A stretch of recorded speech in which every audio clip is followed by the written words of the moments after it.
I grew a beard. This is a divorce guy move. Grow a beard. I never had one before. Now I have one. I don't even know how to take care of it right. I go to the barber shop to get a trim.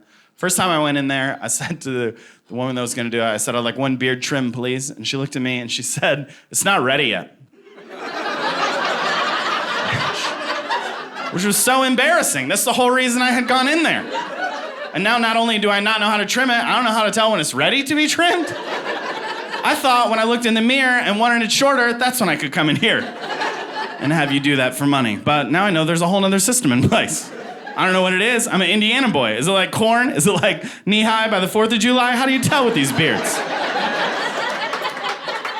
And she said, trust me, I'm a woman. Women are gonna like it how it is right now. And I said, I do trust you as a woman. Thank you for your opinion. But before we make a final decision, could we just check in real quick with some of the prettier women in the shop right now?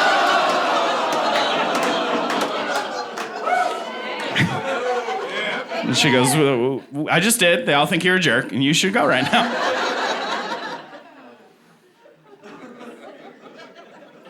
I was on a date with one woman, and we decided we were gonna go back to my apartment. Which was very exciting. But I knew I had no protection at home, so I said we have to stop by Walgreens on the way to my place and pick up some protection. And just so you know, before we get in there, a lot of people know me there, so who knows what's gonna happen.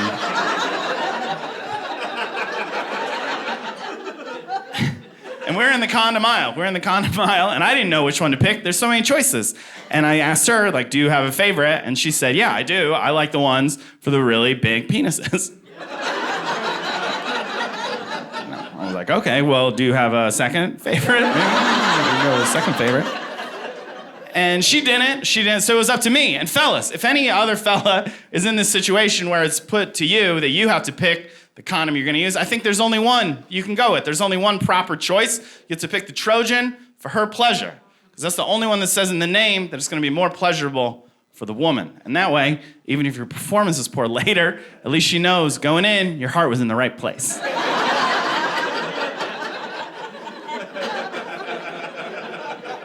And maybe you don't know what makes them so pleasurable. I know what makes them so pleasurable. I've experienced them. And here's what makes them so pleasurable to women. They have ribs on them. That's what women love. They love ribs. They love ridges. They can't get enough of them. That's why you see so many women turned on in potato chip aisles. They just can't get enough. They can't get enough of these ridges. It's a big thing with women. I always overhear women like just having a girls' night, and I overhear what they're talking about, and they're always going, never fails, they're always going, you know, penises are fine, but I just hate how smooth they are. It's a real bummer for me. I wish I could just meet a nice man with a rough penis, and then I could be a happy woman. If I could meet a doctor that had a penis that felt like a corduroy, I think I'd finally settle down.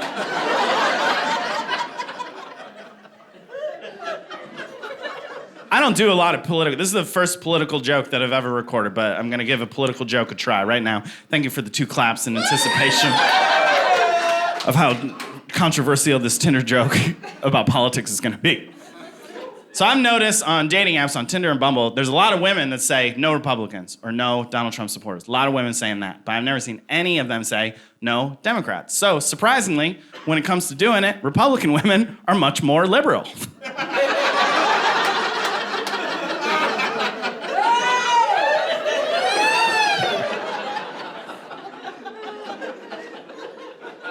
I don't want to bum anyone out with divorce jokes. I know divorce is sad, but I really don't want to bum anyone out. And this happened after a show one time. I was selling merch, and these 2 women were waiting until I was done selling merch. Just these 2 beautiful young women were waiting, and then they came and said hi to me, and they said, we love the show, but we could tell that maybe you're a little sad about some of the things that have happened in your life.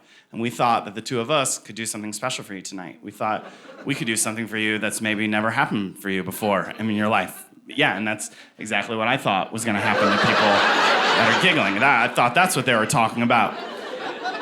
And I'm going over in my head, like, what did I leave out in the hotel? Is it clean? What website did I leave up on the computer? And then these girls say, yeah, we want to do something special for you tonight. We want to pray for you tonight. Which is also a very nice gesture. It's a very nice gesture to pray for someone, but I think they could tell from my face that I was a little disappointed. So they said, what did you think we were going to say? And I was like, I don't think the 2 of you want to hear what I thought that you were going to say. I mean, I could put it like this. I just thought that there was a chance that the 2 of you were the answer to a prayer that I've been saying since I was 15 years old.